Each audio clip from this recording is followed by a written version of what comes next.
ಪರಬ್ರಹ್ಮ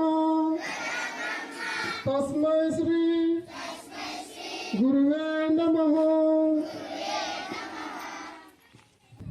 ಕರೆಂಟ್ ಇದ್ದವರಿಗೆ 4-5-6 ಗಂಟೆಗೆ ನಾವು ಕರೆಂಟ್ ಹೊಡೆದೇವೆ ಅಂದ್ರೆ ಬಿಲ್ ಕೊಡ್ತೀವಿ. ಆದ್ರೆ ಸೂರ್ಯದವರು ಇಷ್ಟು ಸೆಟ್ ಮಾಡಿದ್ರು ನಾವು ಏನು ಬಿಲ್ ಕೊಡೋದಂತ ದೂರ ಇತ್ತು. ಅಟ್ಲೀಸ್ಟ್ ನಾವು ಏನ್ ಮಾಡೋದಿಲ್ಲ, ಥ್ಯಾಂಕ್ಸ್ ಅಂತಲೂ ಹೇಳೋದಿಲ್ಲ, ಧನ್ಯವಾದ ಅಂತಲೂ ಸಹ ನಾವೇನ್ ಮಾಡಲ್ಲ, ಹೇಳೋದಿಲ್ಲ. ಇದು ಸರಿ ಅನ್ನಿಸ್ತದ? ನಮ್ಮೆಲ್ಲರಿಗೂ ಸರಿ ಅನ್ನಿಸ್ತದ? ಸೂರ್ಯದೇವ ನೀವು ಇಷ್ಟೊಂದು ನಮಗೆ ಸಹಾಯ ಮಾಡ್ತಾ ಇದ್ರಿ, ಇಷ್ಟೊಂದು ನಮಗೆ ಉಪಕಾರ ತೋರಿಸ್ತಾ ಇದ್ರಿ, ನಿಮಗೆ ಅನಂತ ಧನ್ಯವಾದಗಳು ಅಂತ ಹೇಳಿ ಅಟ್ಲೀಸ್ಟ್ ನಾವು ಒಂದು ಧನ್ಯವಾದವಾದ್ರೂ ನಾವು ಹೇಳ್ಬೇಕಾಗಬಾರ್ದು, ನೀವೇ ಹೇಳಿ. ಹೌದಲ್ಲ? ಅದರ ಸಲುವಾಗಿ ಅದನ್ನು ತಿಳಿಸಿಕೊಡುವ ಸಲುವಾಗಿ ನಾನು ಇವತ್ತು ಇಲ್ಲಿಗೆ ಬಂದಿದ್ದೇನೆ. ನಮ್ಮ ಟ್ರಸ್ಟ್ ವತಿಯಿಂದ ಸೂರ್ಯ ಭಕ್ತಿ ವಿಜ್ಞಾನ ಎನ್ನುವಂತ ಕಾರ್ಯಕ್ರಮವನ್ನು ಇವತ್ತು ಆಯೋಜನೆ ಮಾಡಿಕೊಂಡಿದ್ವಿ. ಸೂರ್ಯದೇವರಿಂದ ನಮಗೆ ಏನೇನು ಲಾಭಗಳಿವೆ. ನಾನು ಆಫೀಸ್ನಲ್ಲಿ ಕೆಲಸ ಮಾಡ್ತೇನೆ, ನನಗಿಂತಲೂ ಕಡಿಮೆ ವಯಸ್ಸಿನವರಿಗೆ ಚಸ್ಮಾ ಬಂದಿದೆ, ಆದ್ರೆ ನನಗಿನ್ನೂ ಚಸ್ಮಾ ಬಂದಿಲ್ಲ. ನಾ ಎಷ್ಟು 20-25 ವರ್ಷ ಹಿಡಿದು ಸೂರ್ಯದೇವರ ಒಂದು ಆರಾಧನೆ ಮಾಡ್ತಾ ಇದ್ದೇನೆ. ಇನ್ನೂವರೆಗೂ ನನಗೆ ಕಣ್ಣಿನ ಶಕ್ತಿ ಏನಾಗ್ತದೆ, ಜಾಸ್ತಿ ಆಗ್ತದೆ. ಏನಾಗ್ತದೆ? ಜಾಸ್ತಿ ಆಗ್ತದೆ.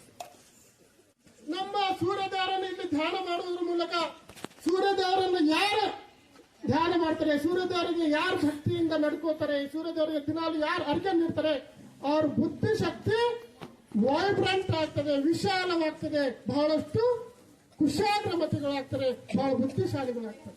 ಯಾರು? ಸೂರ್ಯದೇವರನ್ನು. ಸೂರ್ಯದೇವರಂದ್ರೆ ಬುದ್ಧಿಯ ದೇವರು. ನಿಮ್ಮ ಜೀವನದಲ್ಲಿ ನೀವು ಬಿಡೋದಿಲ್ಲ. ಏನು ವಿಷಯ ಅಂದ್ರೆ, ಯಾರು ಸೂರ್ಯದೇವರಿಗೆ ತಮ್ಮ ಮಂತ್ರೋಚ್ಚಾರದ ಮೂಲಕ ಜಲ ಸಮರ್ಪಣೆ ಮಾಡ್ತಾರೆ ಅವರು ಜೀವನದಲ್ಲಿ ಎಂದಿಗೂ ಉಪವಾಸ ಇರೋದಿಲ್ಲ. ಒಂದು ಉದಾಹರಣೆ ಕೊಡ್ತೀನಿ.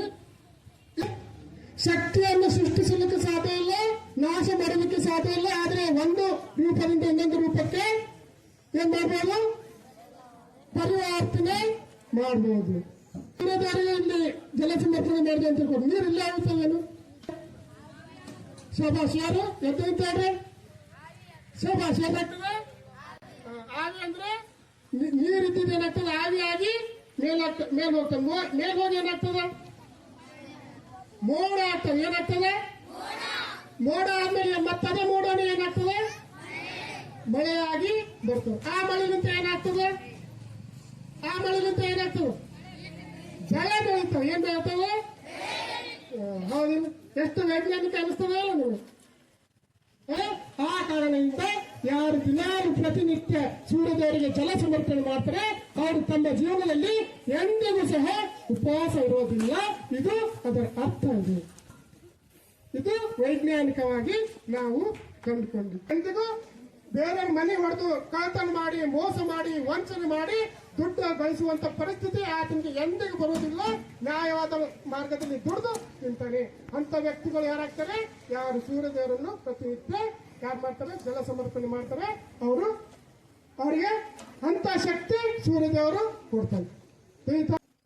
ಸೂರ್ಯದೇವರು ಇಲ್ಲಾಂದ್ರೆ ನಾನು ನಿಮ್ಮನ್ನು ನೋಡ್ಲಿಕ್ಕೆ ಸಾಧ್ಯ ಆಗ್ತಾ ಇರಲಿಲ್ಲ. ನೀವು ನನ್ನನ್ನು ಇಲ್ಲಾಂದ್ರೆ ನಾವು ನಡ್ಕೋತ ಮುಂಜಾನೆ ಹಾಕಿರ್ತಿದ್ದೇವೆ. ಅದೇ ರೀತಿ ಚಳಿಯಿಂದಲೇ ಇರ್ಬೇಕಾಗ್ತಿತ್ತು. ಸೂರ್ಯದೇವರು ಇಲ್ಲದಿದ್ದರೆ ರಾತ್ರಿ ಹೆಂಗಿತ್ತು ಅದೇ ಪರಿಸ್ಥಿತಿ ಈಗಲೂ ಇರ್ತಿತ್ತು. ಸೂರ್ಯದೇವರು ಇಲ್ಲದಿದ್ರೆ ಹಸಿರು ಏನ್ ಕಾಣ್ತಾ ಇದೆ ಅದು ಹಸಿರು ಇರ್ತಿತ್ತ? ಸೂರ್ಯದೇವರು ಇದ್ದರೆ ಈ ಜಗತ್ತೇ ಇರ್ತಾ ಇರಲಿಲ್ಲ, ಭೂಮಿನೂ ತಿರುಗ್ತಾ ಇರಲಿಲ್ಲ. ಅಷ್ಟೊಂದು ಕೃಪೆ ನಮ್ಮ ಚರ್ಮ ರೋಗಗಳು. ನಾವು ಡಿ ವಿಟಮಿನ್ ಕಮ್ಮಿ ತಂದ್ರೆ ಡಾಕ್ಟರ್ ಏನ್ ಹೇಳ್ತಾರೆ? ಡಿ ವಿಟಮಿನ್ ಗೋಲಿ ಬರ್ತಾವೆ, ನೀವು ಮೆಡಿಕಲ್ಗೆ ಹೋಗ್ತೀರಿ, ಮೆಡಿಕಲ್ ರೊಕ್ಕ ಕೊಟ್ಟು ತಗೊಂಡ್ ಬರ್ತೀರಿ. ಏನ್ ಮಾಡ್ತೀರಿ? ರೊಕ್ಕ ಕೊಟ್ಟು ತಗೊಂಡ್ ಬರ್ತೀರಿ. ಆದ್ರೆ ನೀವು ಸೂರ್ಯದೇವರ ಆರಾಧನೆ ಮಾಡಿದ್ರೆ ನಾವು ಫ್ರೀ ಆಗಿ ಪುಕ್ಕಟಾಗಿ ಡಿ ವಿಟಮಿನ್ ನಮಗೆ ಸಿಗ್ತದೆ. ಸಹ ನಿಮಗೆ ಅದೇ ಹೇಳ್ತೇನೆ, ಸೂರ್ಯದೇವರಿಂದ ನಿಮಗೆಲ್ಲರಿಗೂ ಒಂದು ಒಳ್ಳೆಯ ಕೃಪೆ ಸಿಗಲಿ, ಒಂದು ಒಳ್ಳೆಯ ಆಶೀರ್ವಾದ ಸಿಗಲಿ, ನಿಮ್ಮ ಜೀವನಕ್ಕೆ ಒಂದು ಒಳ್ಳೆಯ ಪ್ರೇರಣೆ ಸಿಗಲಿ, ಒಳ್ಳೆಯ ಪ್ರೋತ್ಸಾಹ ಸಿಗಲಿ, ನಿಮ್ಮನ್ನೆಲ್ಲರನ್ನು ಒಳ್ಳೆಯ ಮಾರ್ಗದಲ್ಲಿ ನಡೆಸಲಿ ಅಂತೇಳಿ ನಾವು ಸೂರ್ಯದೇವರಿಗೆ ಪ್ರಾರ್ಥನೆ ಮಾಡಿ ನಾನು ನನ್ನ ಮಾತುಗಳನ್ನು ಮುಗಿಸ್ತೇನೆ. ನೆಕ್ಸ್ಟ್ ಹೇಗೆ ಮಾಡ್ಬೋದು? ನಿಮ್ಮಿಂದಲೇ ಹಗಲಾಗಿದೆ, ನೀವಿಲ್ಲದಿರುವಾಗ